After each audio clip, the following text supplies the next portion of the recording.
ওই তো আমার মোনালিসা, আমার দীপিকা, আমার ক্যাটরিনা, আমার মনিকা। মনিকা ও মাই ডার্লিং, তোরা থাক, আমি করে পটাই আসি। আরে দাঁড়া, কই যাস? দেখোস না বয়ফ্রেন্ডের লগে আলাপ করতেছে। হ্যাঁ, আমারও দেখে এটাই মনে হচ্ছে, 90% শিওর এটাই ওর বয়ফ্রেন্ড। আর বয়ফ্রেন্ড না হলে কি এইভাবে ঢং করে কথা বলে? দেখ না কিভাবে ঢং করতেছে। ওরা কি কথা বলতেছে রে? আমি বোঝার চেষ্টা করতেছি। তুই কেন বুঝিস না? এই প্র্যাকটিক্যালের জন্য তোর বাসায় প্রতিদিন আমার যেতে হবে, রোজ রোজ তোর সাথে কথা বলতে হবে। এতে আমার গার্লফ্রেন্ডের এলার্জি আছে, আমি পারবো না দোষ। ওই ছেলে বলতেছে আমি তোর উঠাই নিয়ে যাবো। উঠে তো নেবে, বয়ফ্রেন্ড না, যা ইচ্ছা তাই করবে। আশ্চর্য! এই তোর গার্লফ্রেন্ড কি সাইকো নাকি রে? খবরদার বলছি, আমার গার্লফ্রেন্ড সাইকো বলবি না। হেরিদ্র দেখ দেখ কি বলে, বলতেছে তুই যদি আমার সাথে না যাস তাহলে আমি তোকে কিডন্যাপ করে নিয়ে যাবো। কিডন্যাপ?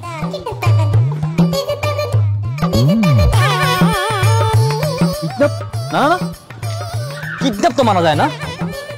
তার মানে পাইছি, তার মানে ছেলেটা ওরে ভালোবাসে, ও ছেলেটা ভালোবাসে না। দ্যাটস মিন আমার এখনো সুযোগ আছে। রেডি বয়েজ, গো! কত বড় সাহস!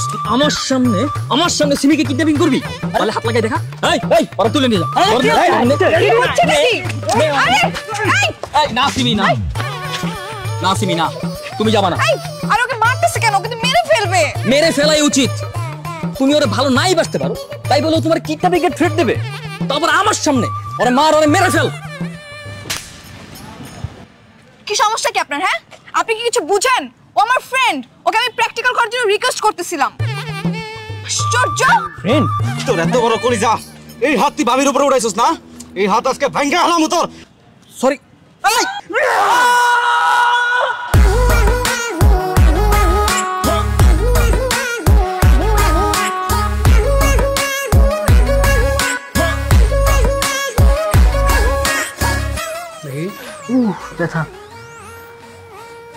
রোগীর হাতের যে অবস্থা, আগামী 1 মাস বেড রেস্টে থাকতে হবে। 1 মাসের মধ্যে কোনো নড়াচড়া নাই। হায় আল্লাহ, কি বলেন? ওর তো আমার প্র্যাকটিক্যাল করে দেওয়ার কথা, এখন কি করে দিবে? এদিকে রোগীর জীবন নিয়ে টানা নাই, আপনি আছেন প্র্যাকটিক্যাল নিয়ে। তোর প্র্যাকটিক্যাল আমি জীবনও করবো না, মরে গেলেও করবো না। তোর জন্য আমার হাত ভেঙে গেছে, আমি অভিশাপ দিচ্ছি যদি ফেল করি। এই বেয়াদব, এই চুপ থাকো। কিসের অভিশাপ দিচ্ছ তুমি? আমার সিমের কিচ্ছু হবে না, কারণ সিমের পাশে আমি আছি। অভিশাপ দিচ্ছি? আপনি চুপ করেন। তুমি একটা কথা বলি। চুপ। প্লিজ একটা।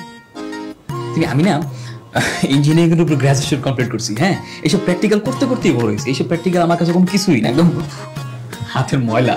হ্যাঁ সত্যি?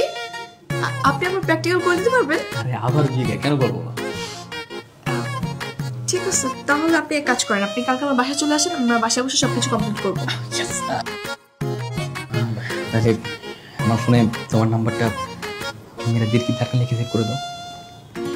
আচ্ছা ঠিক আছে, কোনো সমস্যা নেই, কোনো সমস্যা নেই, যা ইচ্ছে লিখে দাও, কেন নাই। চিল।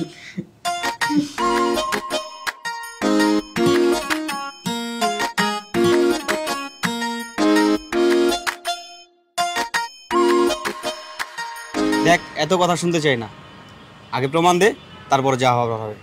আজব ব্যাপার, ওরে আমি চ্যালেঞ্জ দিয়েছিলাম 7 দিনের মধ্যে পড়াবো, 3 দিনের ভিতরে পড়াই ফেলছি, তাও তোরা বিশ্বাস করতেছস না।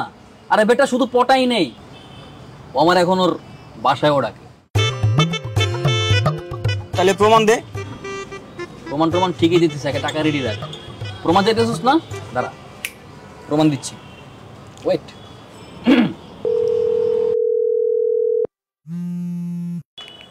হ্যালো, কে? আমি রিতু। কেন, চিনতে পারোনি? ও তুমি? শোনো, কাল কিন্তু টাইমে চলে আসবা, বুঝছো? সরাসরি বাসায়? আচ্ছা, মানে আমরা কি তাহলে আউটডোর বা রাস্তায় করতে পারি না? আরে ধুর, এইসব কাজ কি আউটডোরে হয় নাকি? বাসায় চলে আসবা, ওকে? হ্যাঁ, রাইট, হ্যাঁ, এইসব কাজ তো আবার রাস্তাঘাটে করা যায় না, বাসায় করতে হবে। কোনো সমস্যা নাই, আমি বাসায় চলে আসবো। ঠিক আছে, বাই। কি বুঝলি? এবার টাকা দে। টাকা তো দিবই, আগে দেখি কতদিন যায়, হ্যাঁ কতদিন টিকে। এটা তো ফেক হইতে পারে। এত গেছিস না, ওর টাকা ওরা দিয়ে দিস। যেহেতু মেয়ে পড়ে গেছে, তোর টাকা নিয়ে গেছে কিসে? এই মামা ধরো, আর শোন, টাকা আমি ঠিকই দিব, কিন্তু ব্রেকআপ হয়ে গেলে কিন্তু আমার টাকা আমার ফেরত দাও না। ব্রেকআপের কথা বলতেছো? আমাদের এই প্রেমটা না জন্ম জন্মান্তরের প্রেম, যেটার কখনো ব্রেকআপ হবে না, বুঝছিস?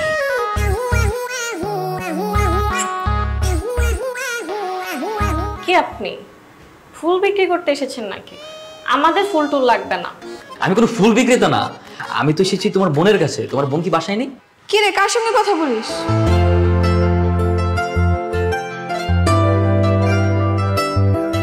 আপনি ফুল নিয়ে আসছেন কেন? না মানে ফার্স্ট টাইম তোমার বাসায় আসলাম, তাই স্পেশাল মানুষের জন্য স্পেশাল কিছু। আপু আপনি স্পেশাল মানুষ? হ্যাঁ। এই চুপ। দেখেন, আপনাকে শুধু আমি প্র্যাকটিক্যাল করার জন্য ডেকেছি। এরকম উল্টাপাল্টা কথা বলে কিন্তু বাসা থেকে বের করে দিব। ওকে ওকে ওকে, আর বলবো না। আসেন, ভেতরে আসেন। ফুলটা তো ধরো।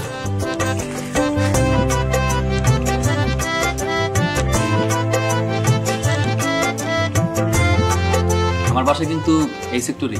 তাই? হ্যালো। ভাবছি বাসাটা চেঞ্জ করে ফেলবো, অন্য কোথাও বাসা নিব। কোথায় নেবে? কেন, তোমার মনে? Sorry sorry sorry sorry sorry sorry sorry sorry, আর বলবো না।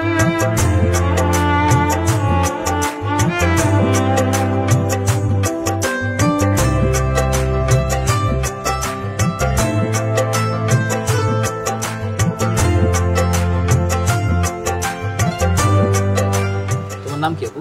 টুম্পা। Tumpa, nice name. টুম্পা, তুমি কি জানো তোমার আপুকে সবাই কিউটি বলে? হ্যাঁ জানি তো, আমার বড় বোন না আমার মতোই হয়েছে। হ্যাঁ, সবাই কিউট বললেও আমি সেটা মানি না। কেন? কারণ তোমার আপু হচ্ছে আমার কাছে চাটনি।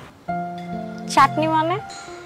চাটনি বললাম কারণ তোমার আপু আমার লাইফে এন্ট্রি করে আমার সাদামাটা জীবনটাকে পুরো চাটনির মতো টক ঝাল মিষ্টি করে ফেলছে। ফ্ল্যাটিং না করে ঠিকমতো প্র্যাকটিক্যাল করেন, নাহলে কিন্তু খবর আছে। হ্যাঁ করছি করছি, আর করবো না।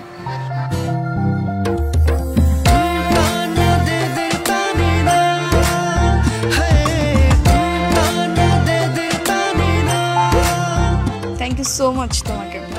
তুমি না থাকলে না আমার প্র্যাকটিক্যালগুলো কমপ্লিটই হতো না। You are most welcome. মানে পুরো ব্যাপারটাই না মানে একটা গড গিফটেড ব্যাপার। খেয়াল করছো, মানে তোমার যে বিষয়ে হেল্প লাগছে আমি সেই বিষয়ে এক্সপার্ট। খোদার ইশারা ছাড়া কিন্তু সম্ভব না, বলে এত কিছু থাকতে তোমার এই বিষয়ে কেন হেল্প লাগবে? এবার ভাবছো দোস্ত না? সেটাই তো।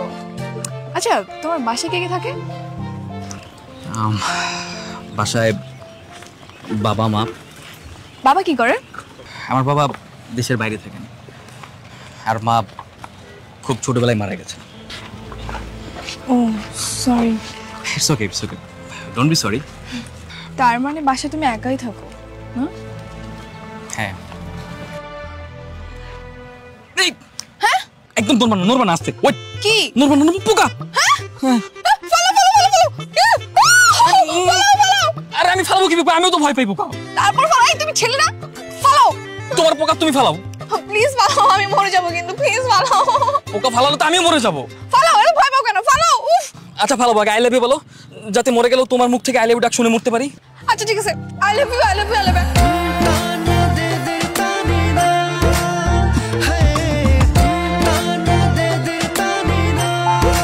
এই ফলো।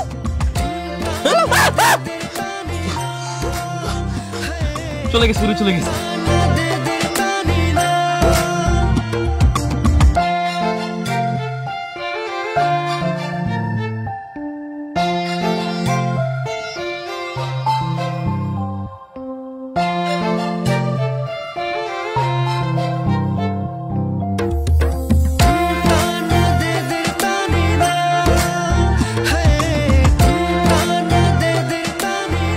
দেখো, আমি কিন্তু সেদিন আই লাভ ইউ ইচ্ছে করে বলিনি, তুমি চালাকি করেছো। এই না না না, একদম দুষ্টামি করবা না, খবরদার। শোনো, বন্দুকের গুলি যদি একবার বন্দুক থেকে বের হয় সেটাকে আবার নলে ফেরত যায়? তাই না? আচ্ছা একটা কথা বলো তো, তুমি এরকম চালাকি করে আর কয়টা মেয়ে পটিয়েছো? হ্যাঁ এই না, ছি ছি, না না না, শোনো, you are the first and last girl in my life. আচ্ছা বুঝলাম। তো তোমার তো গ্র্যাজুয়েশন শেষ, তাই না? এখন কি করো? হ্যাঁ, রিসেন্টলি গ্র্যাজুয়েশন কমপ্লিট করে আমরা একটা আইটি ফার্ম খুলেছি। আমরা যারা ক্লোজ ফ্রেন্ড সার্কেল আছি তারাই সবাই মিলে এটা পরিচালনা করি। ও, আমি তো ভেবেছিলাম তুমি মনে হয় বেকার ঘুরে বেড়াও। আরে না, সেটা তো তোমার পিছনে কয়েকদিন ঘুরে বেড়াইছি।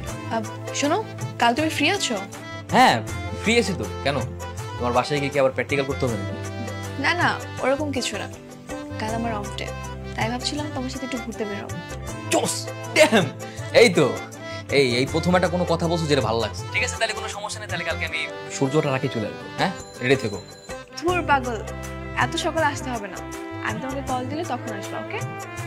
আচ্ছা, মজা করলাম। আচ্ছা ঠিক আছে, ওকে। আচ্ছা, এখন তাহলে রাখি। Good night.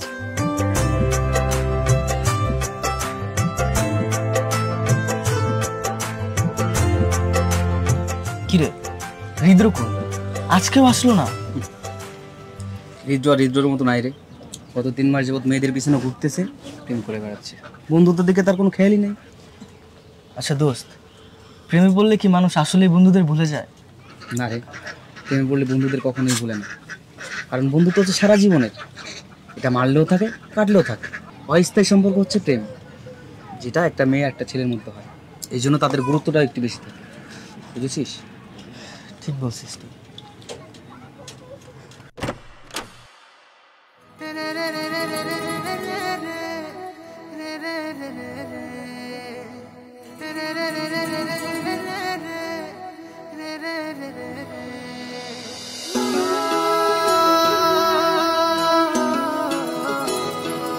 তুমি? Happy birthday. Thank you. তাই বলে কি রাত 12টার সময় চলে আসবো? আমি চাই না আমার আগে কেউ তোমাকে উইশ করুক। কিন্তু আমি তো এখন কেক কাটতে পারবো না, বাবা বাসায় সন্দেহ করবে। আচ্ছা ঠিক আছে, সমস্যা নেই, তুমি বাসায় গিয়ে কেক কেটো। হ্যাঁ, আমি চলে যাচ্ছি। Thank you. শোনো, হ্যাঁ? Many many happy returns of the day, and I love you so much.